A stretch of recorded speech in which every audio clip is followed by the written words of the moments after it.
11º. Antônio em Roma e Assis. Missão em Rimini, onde prega aos peixes. Antônio chegou a Roma no começo da primavera.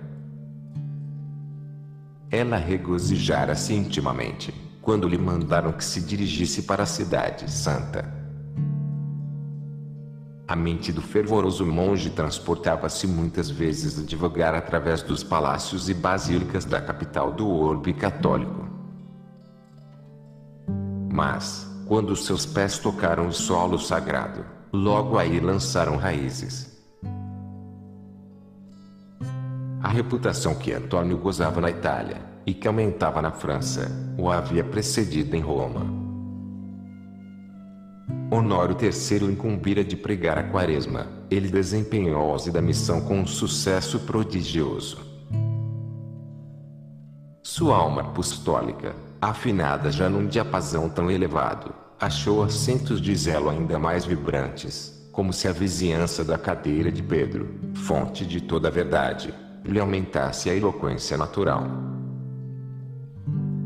De todas as partes vinha gente para ouvir sua pregação. As multidões afluíam dos quarteirões mais afastados da cidade. Os pastores da Sabina e das Campinas romanas deixavam os rebanhos, atraídos pelo encanto celeste de sua voz. As igrejas eram muito acanhadas para conter imensos auditórios que acampavam nas praças públicas, esperando com impaciência a hora em que as portas se abririam. Desta forma compreende-se porque o espírito de penitência entre o povo romano excedeu os limites ordinários, às mortificações ordinárias, aos jejuns e às vigílias prolongadas, juntaram-se flagelações heróicas que iam até a efusão do sangue. Este último exercício não era uma novidade, uma tradição de muitos séculos propunha a imitação das almas ardentes, e ao respeito das que não tinham a coragem de ir tão longe.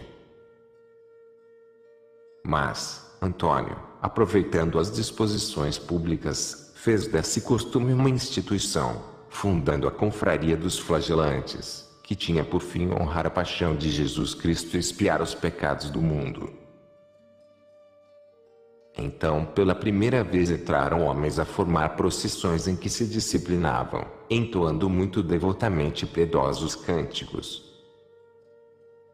Este louvável costume, devido à iniciativa de tão eminente mestre, ganhou sucessivos incrementos, de modo tal que por muito tempo foi praticado em quase todas as províncias da Itália. O abuso que disto se fez na continuação, nada lhe tirou da santidade de sua origem, da beleza de seu intuito, nem da utilidade de seus resultados. Entretanto, o rumor das maravilhas que Antônio operava com a sua pregação, chegava até a corte romana. Ele granjeou tanto a estima dos príncipes da igreja, que o soberano pontífice e todos os cardeais corriam a seus sermões, com um zelo extraordinário e uma devoção que se não poderia descrever. Desde que Gregório IX saboreou uma vez a palavra de Antônio, não pôde mais privar-se deste maná celeste, e fez-se um dos seus assíduos ouvintes. Admirava sua ciência das sagradas escrituras, e como lhes possuía a letra e o sentido, e com que rara felicidade os aplicava às almas. Contemplava essa abelha mística que percorria, como a recrear-se, os prados balsâmicos da revelação sobre os quais o Espírito Santo derramou tantos perfumes e imprimiu tantas cores, tomando um pouco por toda parte que formavam os materiais de suas admiráveis instruções. Não foi sem razão que o Sumo Pontífice lhe deu o nome de Arca do Testamento. O texto dos dois testamentos estava, de fato, gravado tão profundamente em sua memória, que, a exemplo de Esdras, só com as suas recordações seria capaz de restabelecer integralmente as Escrituras, dado o caso de que todas as cópias delas se perdessem. É o que atestam todos os homens que viveram longo tempo com ele, e que o conheceram de mais perto. Além disto, possuía um maravilhoso talento para interpretar as divinas escrituras, e para expor com clareza e solidez os seus diversos sentidos. Não havia na Bíblia um só livro que lhe fosse estranho. A concordância moral da Santa Escritura, e o comentário místico sobre o Antigo Testamento, no qual não deixa um só trecho sem o acompanhar de notas cheias de erudição e de piedade, são a prova de que Antônio não havia usurpado esta reputação. Aproximavam-se as festas de Páscoa. O Papa fez promulgar a grande indulgência que atraía a cidade eterna imenso concurso de estrangeiros, vindos de todos os pontos da cristandade. No ano em que Antônio pregou a Quaresma, a afluência foi inumerável. As multidões apinhavam-se com avidez em torno do apóstolo, cada um estava mais desejoso de vê-lo e de ouvi-lo. Para muitos, não era ele um desconhecido, tinham-no encontrado em outros pontos da Itália e na França. A lembrança de sua eloquência e de seus milagres ainda aumentava neles o entusiasmo geral de que eram testemunhas. Antônio estava colocado no centro desta pequena humanidade na qual todas as nações se achavam representadas. Ele as trazia todas em seu coração, e levava-as todas até a verdade e até Deus. Assim este vaso de eleição, que fora predestinado para anunciar aos povos e aos reis o nome de Cristo bendito, se tornara em Roma um vaso católico, segundo a bela expressão de que a antiguidade se serviu para exprimir a extensão de seu zelo, a profundeza de suas vistas, e a universalidade de sua glória. O Papa encarregou de explicar aos peregrinos a natureza dos favores espirituais de que abrira o tesouro, o valor incalculável que lhes deveriam ligar e as condições era que poderiam consegui-los. Antônio obedeceu a esta ordem suprema, e, no dia da ressurreição, sua pregação foi acompanhada de um milagre que lembrou o acontecido em Jerusalém no dia de Pentecostes, e cuja narração se encontra nos Atos dos Apóstolos. Ele tal qual é referido nos Fioretti de São Francisco. Esta singela narração adiciona a autenticidade do fato histórico os encantos da lenda. A maravilhosa nave do Espírito Santo, Santo Antônio de Pádua, um dos discípulos e companheiros que São Francisco havia escolhido, e o que ele chamava seu vigário, pregava uma vez perante o Papa e os cardeais no consistório, onde se achavam homens de diversas nações, gregos, latinos, franceses, alemães, eslavos, ingleses, e de outros vários países. Ele foi inflamado pelo Espírito Santo e anunciou a palavra de Deus de um modo tão eficaz, tão devoto, tão penetrante, tão suave, tão claro e inteligente, que todos os presentes, conquanto fossem de línguas diversas, entenderam todas as suas palavras clara e distintamente como se houvesse falado a língua de cada um, e ficaram todos estupefatos. Pareceu ver-se renovar o antigo milagre dos apóstolos no tempo do Pentecostes, quando pela virtude do Espírito Santo falavam todas as línguas, e os cardeais diziam uns para os outros: não veio da Espanha este que prega, e como, pois, entendemos todos na sua língua do nosso país. O Papa reflexionava como os outros, e, maravilhado da profundeza desta pregação, exclamou: na verdade, este é a arca do testamento, e o tesouro da Santa Escritura. Assim é que se aprazia Deus em glorificar a seu servo diante de todas as tribos da terra. Com isto mereceu ele ser comparado aos apóstolos, pois que, como estes, receberam o dom precioso das línguas. Depois da Quaresma, Antônio pensou em prosseguir sua viagem para Assis. Sua estada em Roma fora somente um intervalo de repouso, uma parada. Tratara-lhe os negócios de que seu provincial incumbiu, a partir de França. Não tinha então previsto que exerceria o ministério evangélico, porém não deixava escapar nenhuma ocasião de trabalhar na salvação das almas. Tinha feito o que devia fazer. Julgava-se daí em diante inútil na cidade eterna, e, a despeito da alegria que nela gozava, era invisivelmente impelido a deixá-la. A obediência chamava-o a outra parte. Como perfeito discípulo da cruz, praticava seriamente o esquecimento de si próprio, preferindo a todos os gozos o que achava no sacrifício. Demais era atraído por uma outra sedução.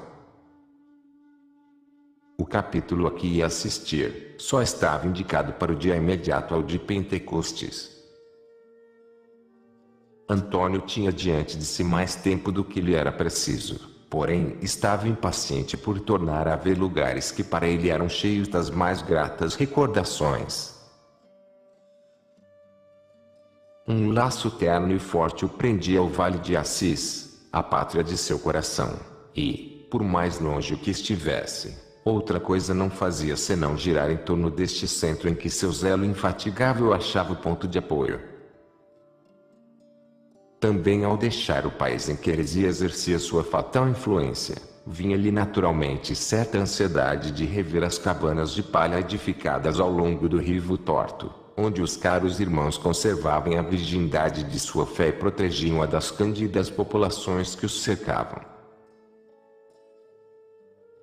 Enfim, ele prometia a si, chegando a Assis, ter aí mais proveitoso e longo retiro espiritual, e retemperar-se nas fontes da vida heróica que abraçara e da qual cumpria com tanto fervor os austeros deveres.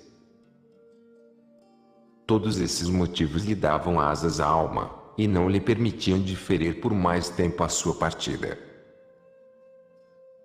Foi, portanto, prostrar-se, uma vez mais, aos pés de Gregório IX, e, depois de ter obtido a sua vênia, dirigiu-se para Assis, em companhia de Frei Lucas. De volta a Assis, empregou Antônio as horas livres em satisfazer sua fé e piedade filial. Visitou primeiro Santa Maria dos Anjos. Saindo de Santa Maria dos Anjos, Antônio subiu à cidade de Assis, e foi prostrar-se diante do túmulo de São Francisco. Estava ausente quando o seráfico patriarca tinha deixado a terra não lhe recolher as palavras supremas, não havia recebido sua última bênção. Mitigava-se-lhe a saudade, orando assim sobre as suas cinzas ainda quentes. Na sua ternura ele ressuscitava o grande morto, contemplava-lhe o rosto emagrecido pela penitência e sulcado pelas lágrimas do amor, ouvia a sua voz, ontem tão persuasiva, quando pregava a doutrina da cruz, e agora ainda mais eloquente, porque saía do fundo do túmulo, para dizer a mesma coisa. Cara ali era já a igreja de São Jorge, porque aí é que São Francisco, ainda menino, começara os estudos, e também aí é que tinha pregado a primeira vez. Depois que nessa igreja repousara o corpo do santo, ainda mais amava Antônio, desprendia-se dali uma virtude que nele aumentava o espírito religioso de que era animado. Em silenciosa meditação considerava o digno discípulo como havia Deus recompensado o pobre Francisco, que durante a vida estava como que morto para o mundo e para si próprio, e depois de sua morte havia florescido qual a palmeira do deserto e se tinha multiplicado como o credo do Líbano. Inebriava-se ele na torrente de delícias que corria daquele túmulo, aí cobrava ânimo para morrer cada dia, e para reviver nas almas, gerando nelas o Cristo bendito. Entretanto, o capítulo geral reuniu-se na data indicada. As circunstâncias deram-lhe uma grande importância, e atraíram um número muito considerável de provinciais e guardiões. Durante os últimos anos de São Francisco, a ordem fora governada por um vigário, porquanto ninguém havia anuído a que se substituísse inteiramente o fundador enquanto vivo, nem a que tomasse outro título de ministro-geral. Chegado era o momento de, conforme a regra, proceder à eleição de seu sucessor. A escolha caiu sobre João Parente, de Florença. No mundo era este um jurisconsulto iminente, e exercer a magistratura em Fessênia. Convertido a Deus pelo temor de se não salvar na profissão que havia abraçado, entrou em religião, onde não tardou a fulgir com o brilho de grandes virtudes. Era ministro da província da Espanha, quando foi eleito geral de sua ordem, não desmentiu as esperanças que inspirara aos irmãos. O voto de Antônio estava ganho por quem tanto merecia. Amigo da regra, apaixonado pela prosperidade da família seráfica, pôs-se imediatamente nas fileiras daquele que era capaz de remediar os abusos, e que de fato procurou restaurar a disciplina, abalada em alguns pontos. No fim do capítulo, Antônio foi dispensado de seu emprego de guardião de Limoges. Era-lhe sempre agradável depor o fardo do poder não por amor do repouso, mas por um decidido gosto pela vida humilde e oculta. Entretanto, nada ganhou com esta abdicação, pois que lhe deram imediatamente o título de provincial da Romanlia. Uma vez mais, ele viu por si mesmo que os que se abatem aos próprios olhos, são elevados diante dos homens, porque Deus se compraz em tomar dessas fileiras os instrumentos de sua graça. Tinha ele então 32 anos. Antônio, que tudo aferia com o peso do santuário, considerou, em suas novas funções, antes os deveres que tinha cumprido que os direitos de que era investido. Nessa conformidade, apressou-se a percorrer em visita sua província. Levou a seus irmãos as resoluções tomadas no capítulo. Recomendou-lhes a prática das virtudes religiosas, e animou-os com as exortações e com os exemplos. O fervor que desde então animou os conventos da Emília e da Romanha, foi um fruto de seu zelo. Durante muitos anos, foi ministro de seus irmãos na província de Emília, com um êxito que lhe granjeou a aprovação geral. Conquanto na Itália ninguém com ele competisse em doutrina e eloquência, todavia no exercício de suas funções mostrava-se maravilhosamente fácil e compadecido. No exterior, o zelo do santo não foi menos notável que antes. Desde que pôde regular os negócios de sua província, tomou de novo a cruz, e correu em socorro das populações que a heresia trabalhava ria a Península Italiana, como na França e na Alemanha. Os cátaros ou patarinos eram muito numerosos na Romanha e na Emília. Os circuncisos dominavam na Lombardia. Os valdenses tinham se entrincheirado principalmente no Milanês, e nas montanhas do Piemonte. Antônio, fiel a seu antigo método, começou por proteger o pobre povo contra a sedução das novidades maniqueias. Os pequenos lhe eram especialmente caros. Olhava-os como cordeiros do Cristo bendito. Dirigia-os para as pastagens da verdadeira fé, saciava-lhes a sede nas fontes sagradas que jorram do lado entreaberto do Salvador. Mas, como bom pastor, não se pôs em fuga ao ver os lobos que giravam em torno do rebanho, caminhou para eles, e tentou abrandar a sua ferocidade. Era sempre a parte difícil do apostolado de Antônio. As multidões só se movem arrastadas quem se acolher à sombra de sua ignorância e lhes lisonjear as paixões, precipitá-las a no erro e em excessos terríveis. Assim foi em Rímene, onde havia grande multidão de hereges. Antônio, querendo reconduzi-los à luz da verdadeira fé e ao caminho da virtude, pregou-lhes durante muitos dias e com eles disputou sobre a fé cristã e a Santa Escritura. Mas eles não só não se rendiam às suas santas palavras, mas ficavam endurecidos e obstinados a não querer ouvi-lo. Santo Antônio, um dia, por divina inspiração, foi para a costa em que o rio desemboca no mar, e, tendo-se colocado entre o rio e o mar, começou a discorrer como se pregasse em nome de Deus aos peixes, e disse ouvir a palavra de Deus: vós, peixes do mar e do rio, pois que os hereges desdenham ouvi-la.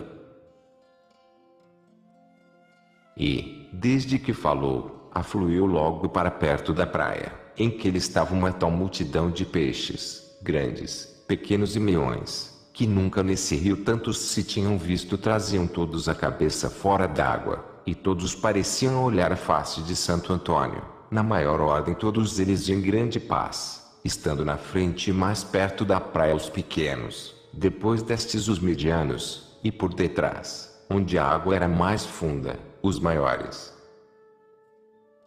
Estando os peixes dispostos nesta ordem, Santo Antônio pôs-se a pregar solenemente e a dizer: meus irmãos peixes, vós estáis muito obrigados, conforme podeis, a render graças ao nosso Criador, que vos deu tão nobre elemento para vossa habitação, porque, segundo o vosso gosto, tendes águas doces e águas salgadas.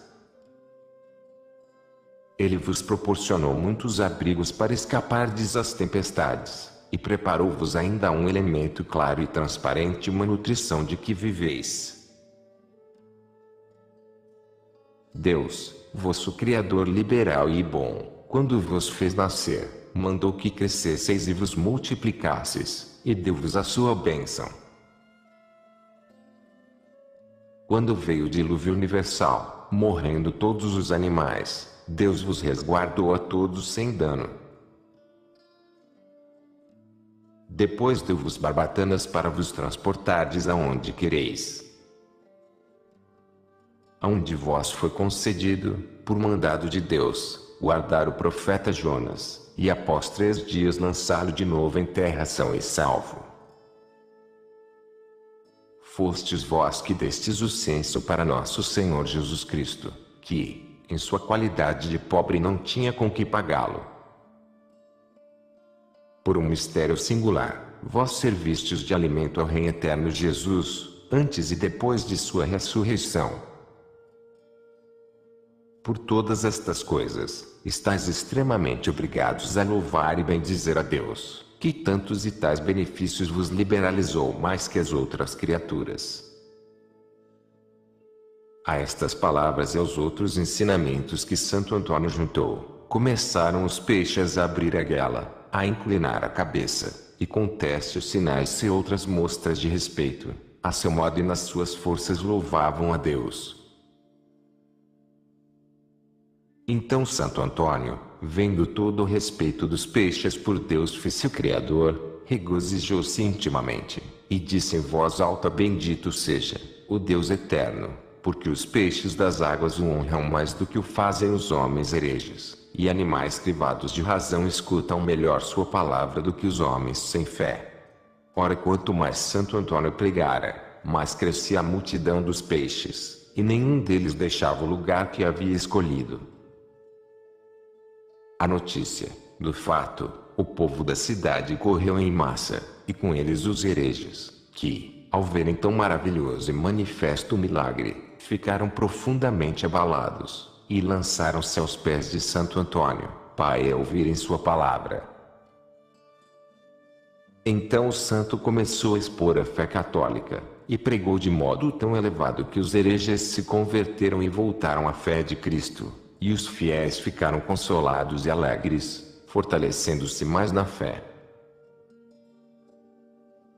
Por fim, Santo Antônio despediu os peixes com a bênção de Deus, e todos eles se foram, dando sinais extraordinários de alegria, como também o povo.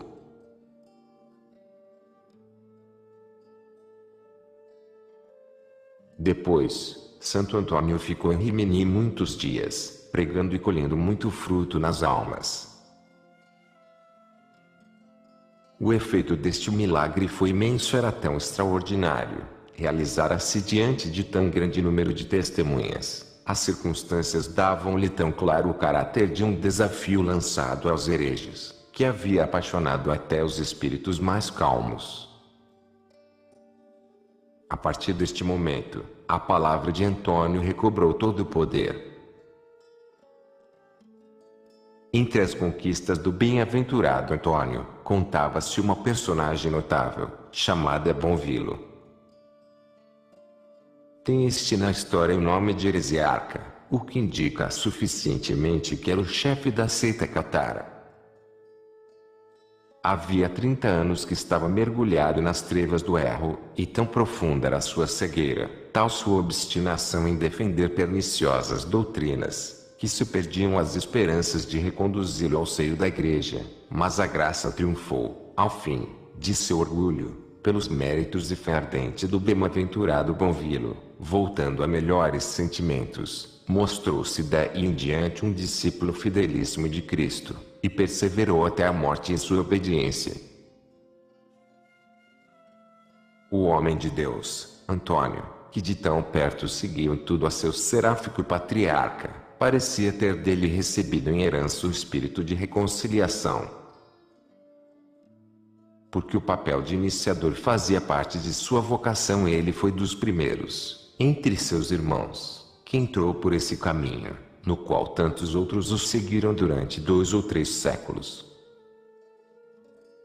Vê-lo-emos, no decurso de seu apostolado, correr a buscar as almas, para se retirar do erro e do pecado, preferir os campos e as cidades cultivadas, por uma ternura especial para com os rústicos e os operários, sobre quem ainda pesavam as cadeias da servidão. Sua humildade, porém, não o salvará de um destino mais brilhante. Esse pobre monge passará através da Itália como pacificador. As cidades o escolherão por árbitro. Ele apresentará diante dos tronos as queixas do povo, negociará tratados entre as cidades rivais, advogará o direito dos miseráveis em face de credores sem entranhas, preservará os vencidos dos rigores da força triunfante. Os homens do Estado invejarão, sem lhe poder igualar a influência, naufragarão onde ele aportará, com felicidade. A pátria não lhe deverá menores serviços que a igreja. Um grito longo de entusiasmo levantar-se-á dos Alpes até Roma, e do Adriático ao Mediterrâneo, para saudar o missionário magnânimo, que, salvando as almas, salvava as cidades. São Francisco de Assis fez concluir um grande número de pazes, da mesma sorte que Santo Antônio de Pádua, seu discípulo. Outro historiador já citado rende-lhe igual testemunha depois de ter edificado a França e a Sicília, passa os últimos anos a pregar a paz e a união às cidades lombardas, obtendo dos paduanos o privilégio da cessão dos bens em prol dos devedores sem recursos. Ousa, ele só, exprobar ao feiro exilino a sua tirania. A narração particularizada do seu apostolado na Itália provará que estes elogios não são exagerados. Esta simples exposição do estado das coisas na Península Itálica, no século XIII, prova a oportunidade da aparição dos frades pregadores e dos frades menores.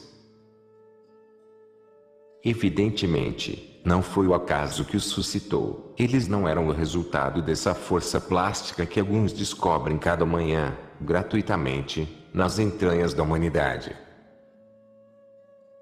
Como poderiam eles nascer da civilização bárbara de que vinham combater as paixões? A história está cheia de mistérios que só se explicam pelas intervenções periódicas de Deus nos negócios humanos. Sua providência governa o mundo, ela é que salva as nações de suas loucuras, às vezes até malgrado as mesmas. Esta filosofia não humilha ninguém, tem a vantagem de nos esclarecer as vistas sobre o passado, tranquilizar nossos corações, quando medimos as probabilidades do futuro. Não é menos digno de nota que a igreja é o instrumento predestinado de que Deus se serve para dirigir a marcha dos acontecimentos.